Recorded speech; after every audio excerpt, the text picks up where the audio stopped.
Baik, kita lanjutkan perbincangan malam hari ini, tentu yang sangat menarik karena ini menentukan bagaimana nasib timnas Indonesia ke depan. Oke, sudah final keputusan dari PSSI mengakhiri kerjasama atau memecat pelatih Patrick Kluivert. Pertanyaan berikutnya, timnas Indonesia masih harus tetap berjuang di laga-laga berikutnya. Siapa kemudian yang akan melatih? Bang Jabrik, kira-kira indikatornya seperti apa sih pelatih yang dibutuhkan oleh timnas Indonesia tuh?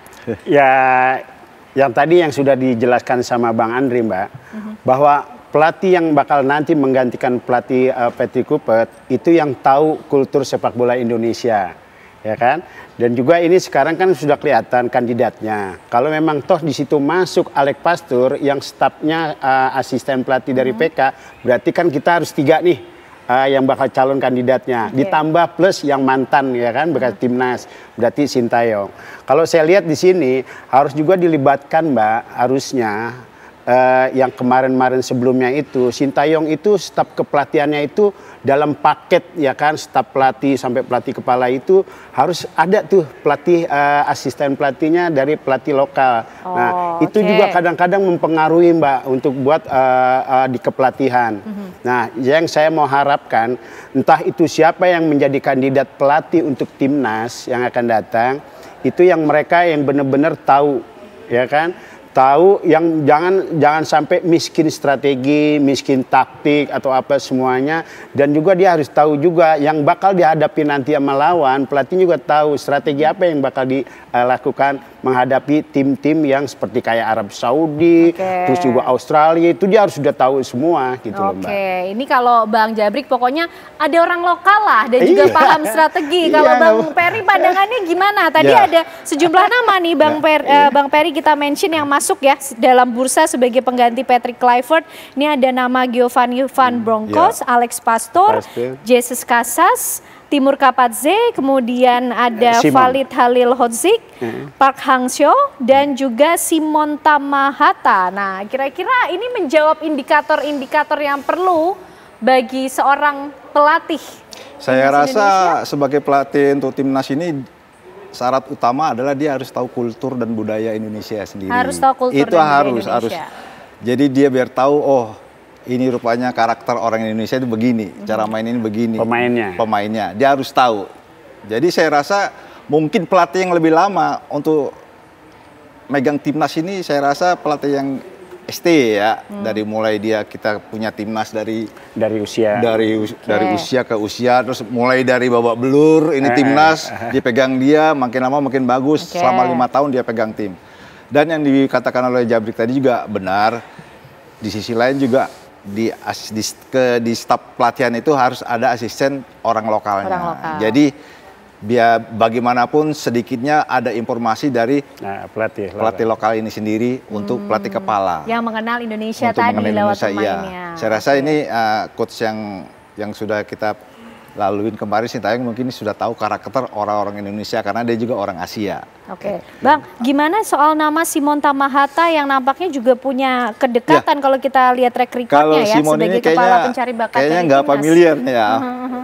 Kalau saya lihat kayaknya sih kayak turunan Maluku nih, orangnya kayak turunan Maluku. Mungkin juga pernah main sama Bang Jabrik ini dia, si Simon. Ya kemarin aja di Garuda. Saya rasa Simon ini juga sudah hafal dengan karakter orang Indonesia, budaya Indonesia dan kultur Indonesia juga. Beliau ini sudah hafal gitu loh. Dan dia juga sebagai pemain juga dia juga tahu, dan kita tahu juga dia punya prestasi. Dia tahu juga bagaimana karakter pemain-pemain Indonesia ini. Kan kalau Asia ini, apalagi orang Indonesia ini kan kelebihannya punya kecepatan. Kalau bermain dibandingkan dengan pemain Eropa yang punya langkahnya panjang. Jadi saya rasa antara pelatih lama dengan Simon ini. Antara pelatih lama dan juga Simon ini ya. Ini nanti kita pengen tahu cerita kedekatannya juga dari Bang Jabrik soal Simon Tamahata. Tapi kita ke Bang Andre dulu. Kalau Bang Andre punya kriteria sebagai masukan, indikator yang harus dimiliki oleh pelatih timnas Indonesia. Tadi kita sudah dengar nih masukan dari para legend mereka sendiri yang biasanya kan akan berhubungan langsung sama pelatih kalau pemain nih. Ya, Simon Tamahata itu kan orang tua ya. Beliau itu di-hire oleh PSSI sebagai pencari bakat, ya, pencari bakat. Lalu saya tidak tahu ya apakah beliau punya jenjang karir sebagai pelatih, saya belum tahu itu jenjang. Tapi yang saya dapat informasi, beliau orang baik ya. Tapi pelatih masa depan, masa kini ini harus update dengan gadget. Saya dengar beliau tidak bisa menggunakan laptop, Bang Ferry Sadria dan Kang Nur Alim ya. Siap. Jadi penting juga nanti input datanya kan susah juga. Betul. Meskipun nanti soal teknis ya, soal administrasi, komputerisasi kan bisa didukung oleh tim admin ya. Tapi itu informasi yang saya dapatkan. Jadi apakah beliau memang mampu dan bisa, saya tidak tahu ya. Karena saya tidak pernah mendengar rekam jejak pelatihan beliau. Tapi sebagai pemain, beliau memang terkenal di zaman dulunya. Sangat senior ini, orang tua. Coach Simon Tamahata ya. Lalu itu yang kedua, pertama. Yang kedua adalah sekali lagi kita kan tidak bisa berandai-andai ya. Karena keputusan nanti ini kan tergantung hasil rapat Esko. Esko memutuskan siapa yang menjadi pelatih. Tapi menurut saya ini tidak boleh berlama-lama. Paling lambat itu minggu depan, itu seharusnya PSSI sudah memutuskan siapa nama pelatihnya. Kalau bisa minggu ini kenapa tidak? Tadi paling lambat di minggu depan. Karena hari Minggu kita dengar Pak Erick juga ada rencana menikahkan anaknya kan. Jadi tapi kalau ini kan sekarang hari apa nih? Hari Kamis ya, masih ada Jumat Sabtu. Tapi kalaupun tidak bisa karena Pak Erick ada acara agenda keluarga, mungkin setelah Minggu, Senin Selasa bisa diputuskan segera di dalam rapat Exco siapa yang akan diputuskan. Tentu sekali lagi berhati-hatilah kita memilih pelatih supaya keputusan ini tidak salah lagi seperti kita memilih Patrick Kluivert. Mimpi kita untuk lolos di Piala Dunia 2026 hancur karena kita salah memilih pelatih. Apalagi pelatih ini dibayar dengan mahal, dikasih fasilitas luar biasa, pelayanan terbaik, bahkan dikatakan pelatih terbaik. Mungkin maksud pelatih terbaik itu dalam sejarah ada fasilitas terbaik yang diberikan PSSI kepada tim kepelatihan ini. Inilah yang terjadi gitu loh. Ya, harapannya jangan kita salah pilih lagi pelatih ini. Dan kalau bisa pelatih yang kita pilih, tentu harapannya harus lebih banyak berdomisili di Indonesia. Karena dia head coach. The head coach ini bisa berkoordinasi dengan pelatih-pelatih yang ada di Liga 1 dan Liga 2 untuk menyampaikan apa rencana programnya dan rencana permainannya sehingga pelatih-pelatih di Liga 1 dan Liga 2 bisa mempersiapkan pemain-pemainnya sesuai dengan selera dan kemauan head coach kita, bukan seperti pelatih Tarkam Patrick Kluivert yang kemarin. Dia datang di saat mau ada pertandingan, lalu dia pulang. Itu kan Bang Ferry sama Bang Nur Alim kan tahu pelatih Tarkam begitu. Mau ada turnamen dia datang, setelah turnamen dia pulang. Itu persis yang terjadi terhadap Patrick Kluivert dan rombongan Belanda-Belandanya itu. Dulu saya kalau menyatakan itu dibully, dicaci maki gitu. Padahal fakta yang saya sampaikan. Tapi itulah dulu saya itu ingatkan, ini kualitas seperti pelatih Tarkam datang di saat kompetisi. Tapi pembela-pembela, buzzer-buzzer dan influencer pro londo-londo ini dulu melakukan serangan terhadap saya. Sekarang penyesalan datang terlalu terlambat. Baik, itu kita tentunya mendengar bagaimana aspirasi pendapat dari masyarakat Indonesia, menilai tadi evaluasi bagaimana kinerja timnas Indonesia bersama dengan pelatih kemarin dan memikirkan apa ke depan. Nah, kira-kira nanti yang menjadi pelatih berikutnya kalau banyak unsur lokalnya, ini dari Asia atau Eropa lagi atau gimana? Ya, gini Mbak, kalau aku lihat ya, dari pembicaraan tadi Bang Andre, jangan sekedar pelatih Tarkam ya kan. Benar yang tadi dibilang sama Bang Andre gitu. Nah ini sudah jelas Mbak, berarti kan sekarang kita sudah lihat dari buzzer, dari netizen semuanya, Sintayong itu harus kembali kan gitu. Nah ini ada kemungkinan kalau memang toh dari Exco dari federasi itu memang mengembalikan ya kan Sintayong untuk buat memegang timnas, kenapa enggak kan gitu.